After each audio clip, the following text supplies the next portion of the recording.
Hello friends, बहुत बहुत स्वागत है आपका प्रीति पटेल क्लासेस पर। आज हम संधि के क्वेश्चन सॉल्व करेंगे जो ओल्ड परीक्षाओं में पूछे गए क्वेश्चन हैं। हर एक परीक्षा में जिसमें हिंदी होती है उसमें आपके संधि के क्वेश्चन ज़रूर आते हैं। तो ये ओल्ड परीक्षाओं में पूछे गए क्वेश्चन हैं। आप देखिए, थोड़ा सा आपको क्वेश्चन कठिन लग सकते हैं, लेकिन मैं आपको ट्रिक बताऊंगी जिससे आप क्वेश्चन आराम से सॉल्व कर सकते हैं पेपर में। देखिए, हमारा पहला क्वेश्चन है, उत्तरायण शब्द का सही संधि विच्छेद है। तो यहाँ पर देखिए, आप थोड़ा सा इसको रोक के देख सकते हैं। उत्तराधन अयन नहीं, ये नहीं है। उत्तरधन अयन इसका सही आंसर ऑप्शन नंबर 2 इसका सही है। जब भी देखिए, रा का जो उच्चारण स्थान है वही अड़ा का उच्चारण स्थान है। तो जब भी रा के साथ ये वर्ड अयन में जुड़ेगा तो ना का अड़ा हो जाएगा। इस वजह से उत्तरधन अयन शब्द सही है। ऑप्शन नंबर 2 सही है, ऑप्शन नंबर 3 इसका आंसर नहीं है। और ये देखिए, क्वेश्चन नंबर 2 देखिए, निम्नलिखित में से किस शब्द का संधि विच्छेद सही है। तो यहाँ पर देखिए, भवधन उक भावुक नहीं, ये गलत है। अभिधन सेक अभिषेक, यहाँ पर सा ये वाला नहीं आता, सा ये वाला नहीं आता अभिषेक में, ये वाला भी गलत है। मन धन रंजन, ये भी गलत है, इसका मना धन रंजन होता मनोरंजन। भानु धन उदय, ऑप्शन नंबर इसका ये देखिए, ये सही है। ऑप्शन नंबर 4 इसका सही है, भानुधन उदय। आगे देखिए, यहाँ पर देखिए, अभिषेक में ये वाला से सा आता, अभिषेक में जो सा है वो ये वाला आता। और यहाँ पर देखिए, भावुक में ये जो भावुक है, इसको भावुक को, अब इस संधि को, अयादि संधि को भी थोड़ा सा समझ लेते हैं। जब भी आव का प्रोनाउंसिएशन हो, आय का प्रोनाउंसिएशन हो, उच्चारण हो, जैसे भावुक, तो आव आ रहा है तो अयादि संधि होगी। आय आ रहा है, जैसे नयन में आय का उच्चारण हो रहा है तो अयादि संधि होगी। पावक में अयादि संधि होगी।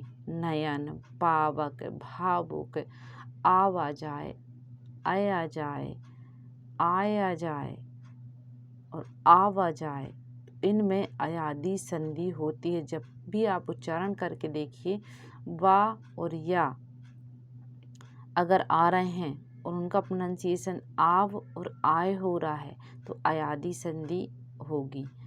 मनाधन रंजन, मनोरंजन, यहाँ पर देखिए, मनोरंजन का सही संधि विच्छेद मनाधन रंजन है। विसर्ग संधि, अब विसर्ग संधि के बारे में भी थोड़ा सा मैं आपको समझा देती हूँ। विसर्ग संधि में या फिर ओ की मात्रा होगी। यहाँ पर देखिए, ये मनोरंजन है, ये आपकी कौन सी संधि है? विसर्ग संधि है। मनहधन रंजन मनोरंजन हुआ, तो ओ की मात्रा आ जाए या फिर सा आ जाए, जैसे नमस्ते, आधा नमःधन ते नमस्ते होगा, सा जो विसर्ग है उसका लोप हो जाएगा।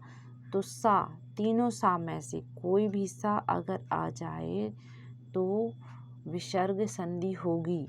और ये आधे सा, 90% क्वेश्चन में आधे सा होते हैं। ये नमस्ते, निसंकल्प, तो ये या फिर ओ की मात्रा आ जाए तो यहाँ पर विसर्ग संधि होती है। आप क्वेश्चन लगा के देख लीजिएगा, आधा सा, तीनों सा में से, चाहे देखिए मैं बता रही हूँ आपको, यहाँ पर थोड़ा सा मैं समझाने की कोशिश कर रही हूँ।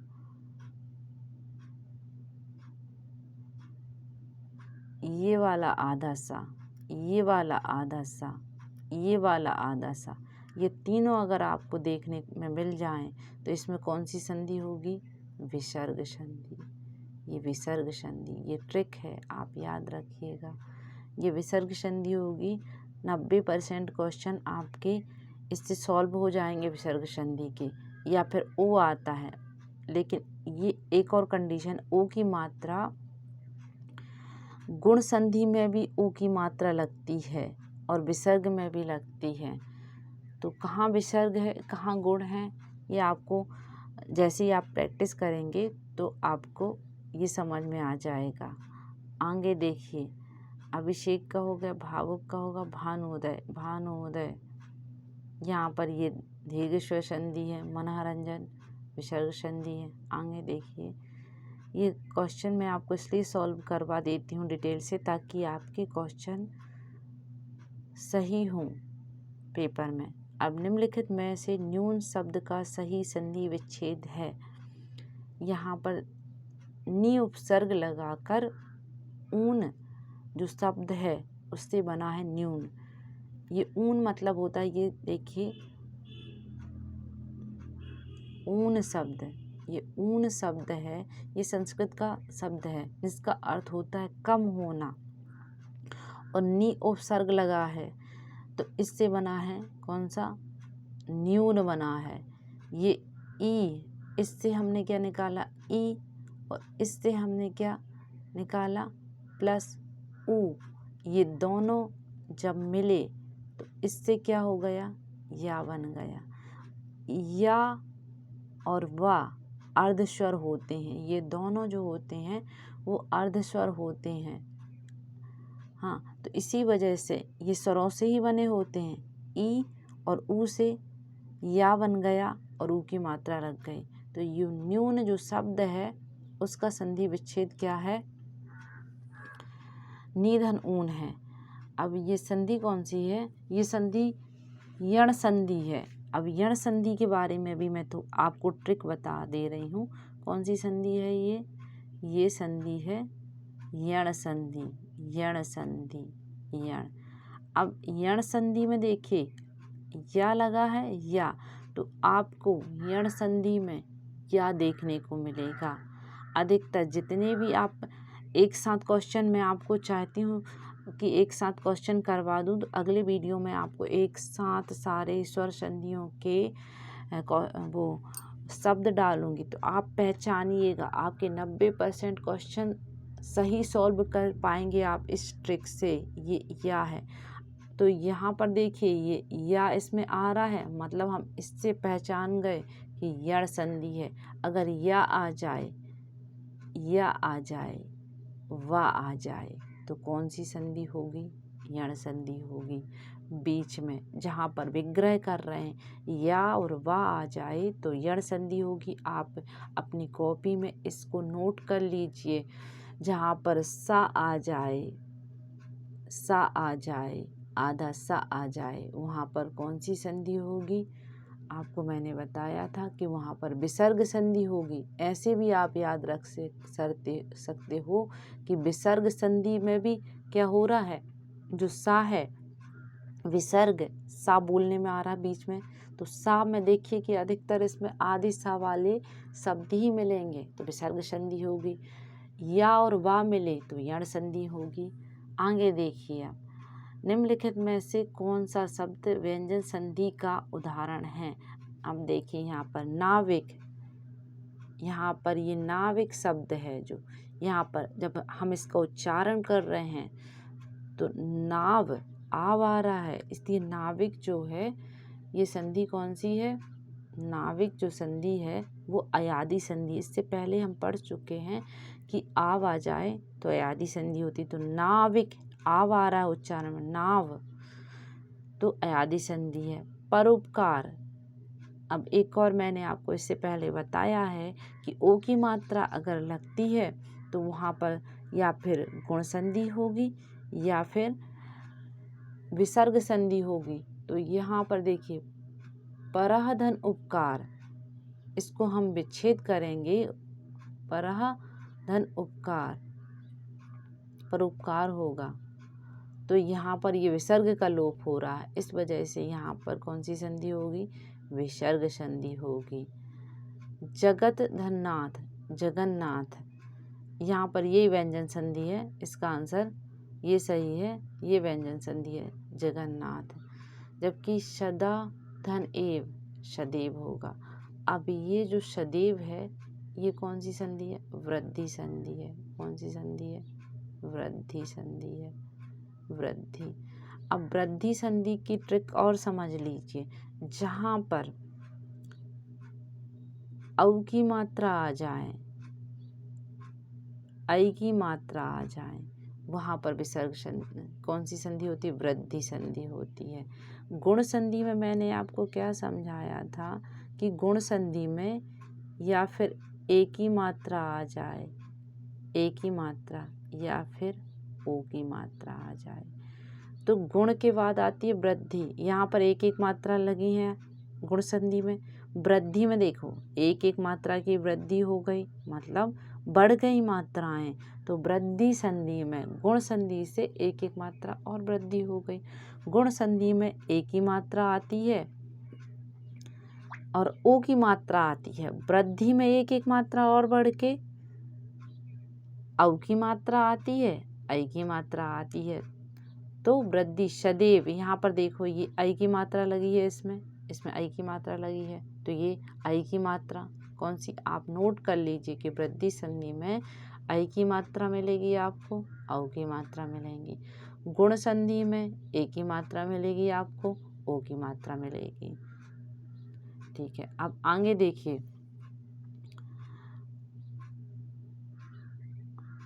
और अर गुण संधि में एक और चीज रह गया आपको बताने के लिए कि गुण संधि में महर्षि, देवर ऋषि, ये भी शब्द आते हैं। महर्षि तो ऐसे याद रख लीजिए, ये हा रह गया यहाँ पर। महर्षि, महर्षि और देवर ऋषि में क्या होते हैं? बहुत गुण होते हैं, गुणवान होते हैं वो। तो महर्षि अर आ जाए यहाँ पर, इसका ये है। देखिए मैं ट्रिक इसलिए बता रही हूँ, डिटेल से मैं समझाऊंगी तो ये आपको 15 दिन 20 दिन इस टॉपिक को समझने में लग जाएगा। एक एक वर्णमाला आपको पता होना चाहिए, इसके लिए आपको उपसर्ग पता होना चाहिए, शब्द भंडार आपका अच्छा होना चाहिए। लेकिन परीक्षा की दृष्टि से आपको क्या ज़रूरी है, इस वजह से मैंने आपको ये ट्रिक के रूप में समझाया है। 90% तो क्वेश्चन इसके से सॉल्व हो जाएंगे। 10% कुछ अपवाद होते हैं जो कुछ अलग शब्द बन जाते हैं।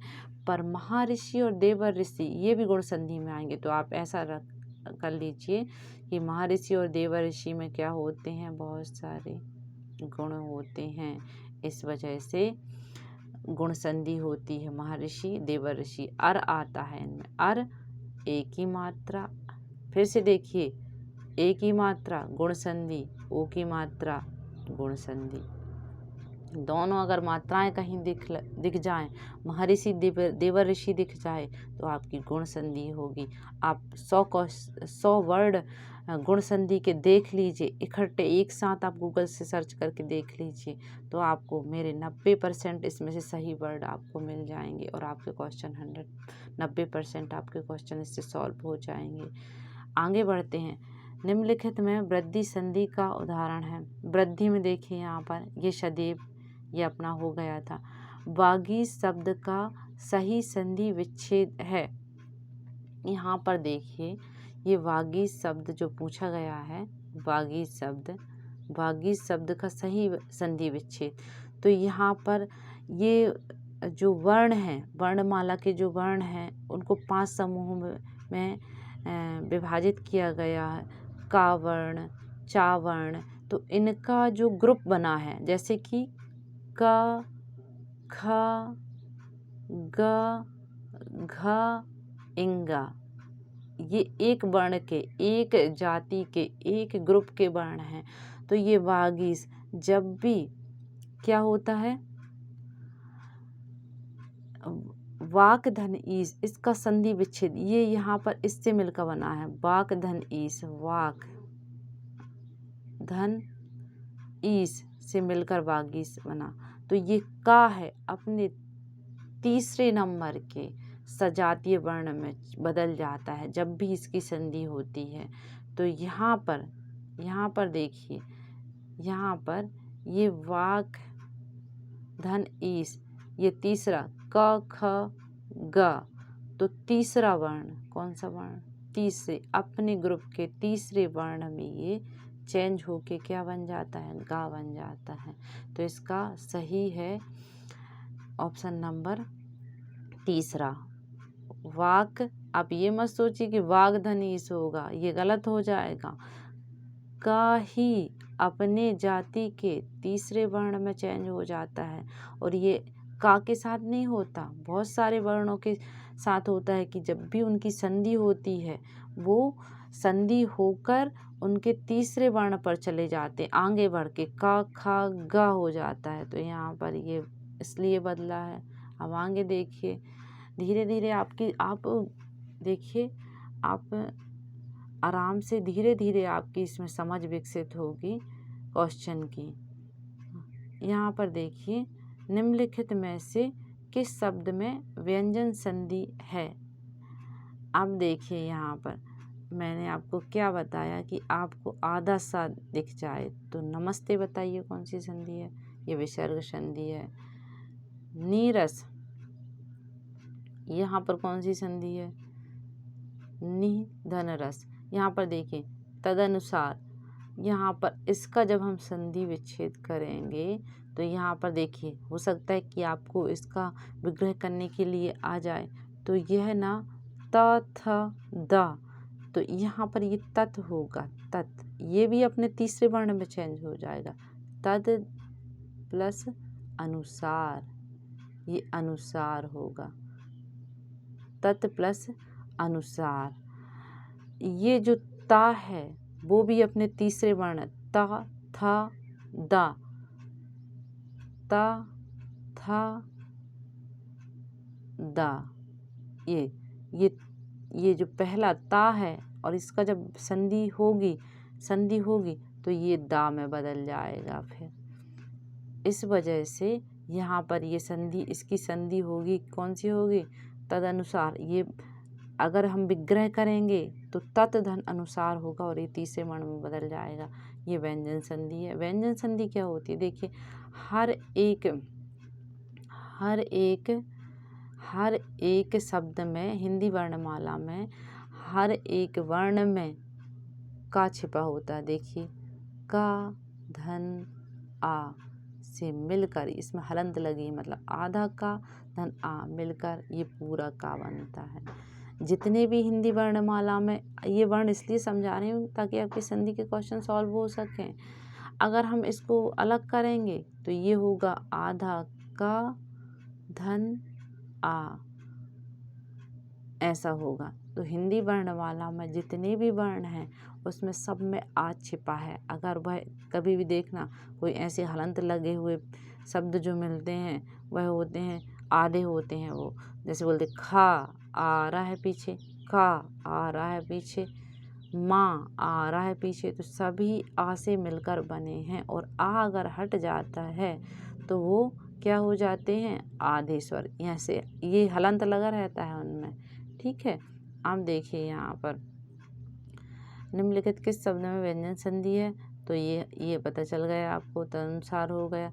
निम्नलिखित में से कौन सा शब्द विसर्ग संधि है, विसर्ग संधि है। यहाँ पर देखिए विसर्ग संधि की मैंने आपको क्या कंडीशन बताई थी कि उसमें या फिर आधा सा मिलेगा तीनों सा में से, या फिर ओ की मात्रा मिलेगी। तो आप बिल्कुल यहाँ पर तो गुण संधि की कोई सवाल ही नहीं है, क्योंकि गुण संधि है ही नहीं है। आपको एक ही ट्रिक से आपका ये सॉल्व हो जा रहा है। मनो अनुकूल विसर्ग संधि के हमने क्या पढ़ा था कि विसर्ग संधि में आपकी दो चीज़ देखने को मिलेंगी, ये सा और फिर ये सा, ये तीनों नहीं है, और एक ओ। अब ये ओ की मात्रा या फिर देखने में मिलेगी हमको कहाँ पर, गुण संधि में। तो गुण संधि यहाँ तो है ही नहीं है। यहाँ तो सीधा अपन को पता चल रहा है कि मनहधन अनुकूल, मनो अनुकूल। यहाँ पर विसर्ग संधि हो रही है। यहाँ पर देखिए अत्यधिक। अब देखिए यहाँ पर मैंने आपको क्या बताया था कि मैंने आपको ये बताया था कि यहाँ पर या अगर आ जाए तो मैंने आपको क्या बताया था, यण संधि होगी। तो यहाँ पर कौन सी संधि है, यण संधि है। या से या, यण से या कहीं दिख जाए, कहीं पर वा दिख जाए तो कौन सी संधि होगी, यण संधि होगी।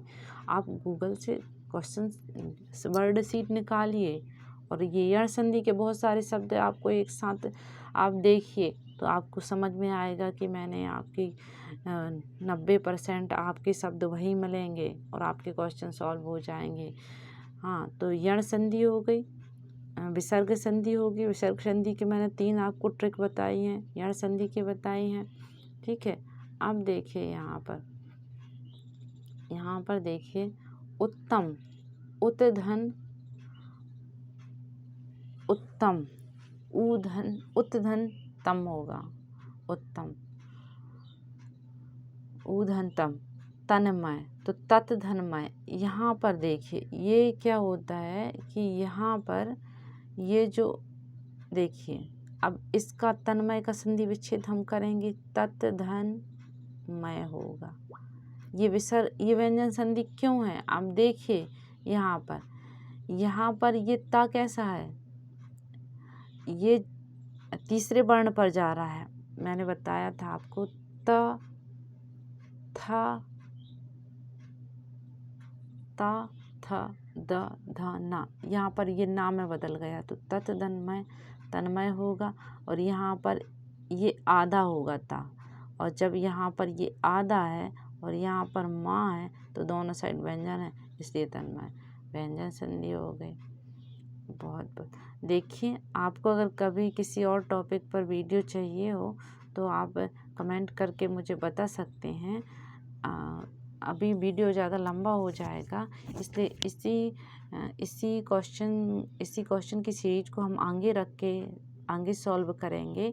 मुझे पूरा भरोसा है कि आप क्वेश्चन सॉल्व करके देखिए, आप इकट्ठे क्वेश्चन निकालिए, सीधा दीर्घ स्वर संधि के निकालिए, गुण संधि के निकालिए, वृद्धि के निकालिए, अयादि के निकालिए, यण के निकालिए, अभी फिर और विसर्ग संधि के निकालिए। आप वर्ण निकालिए इकट्ठे और उनको देखिए तो आपको जो अंतर समझ में आएगा।